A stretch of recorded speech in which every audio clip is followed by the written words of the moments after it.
जे देशासाठी लढले ते अमर हुतात्मे झाले, जे समाजासाठी लढले ते अजरामर झाले, जे स्वतःसाठी स्वतःच्या स्वार्थासाठी जगत आहेत किंवा जगले आहेत ते संपुष्टात आले तेव्हाच संपून गेले. समाजाचे एवढे अनंत उपकार आपल्यावर आहेत, समाजाचा आपण काहीतरी देणं लागतो ही जाणीव प्रत्येक व्यक्तीनं करणं अत्यंत आवश्यक आहे.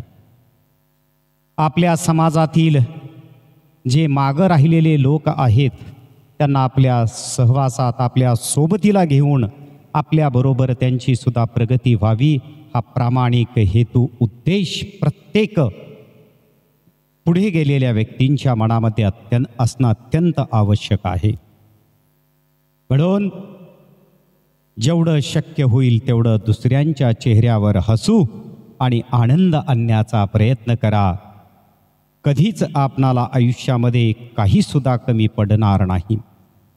लाखो संकट आपल्यावर येतील, पण ती संकट आपल्या या पुण्याईमुळेच